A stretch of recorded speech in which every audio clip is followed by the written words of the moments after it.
Asım abi, son dilleri geri çeksen en geriye kadar.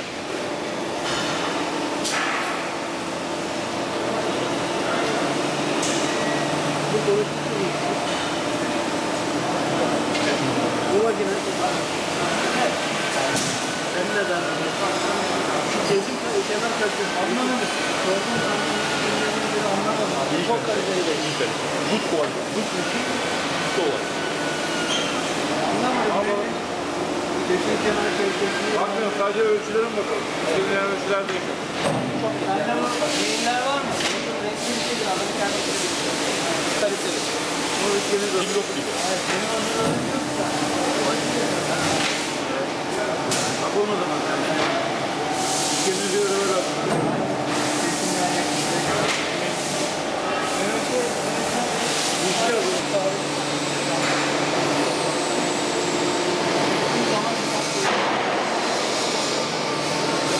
Oh maşallah. Oh.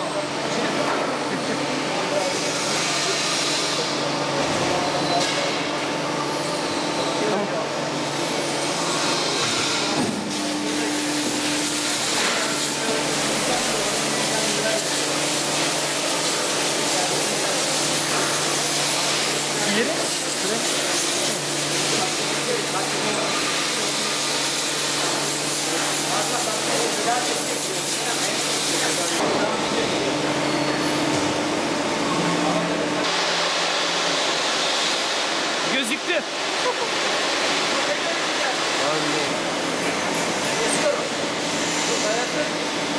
İsmail abi, ben diyorum ki bu diller plan olacak, plan. Esas kalite kesimleri yere kesecekmiş.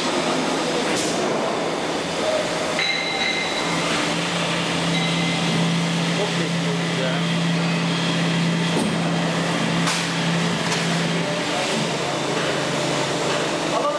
Bunu mu yapıyorsun? Açılık stajı çekiyorum, ne yapayım abi?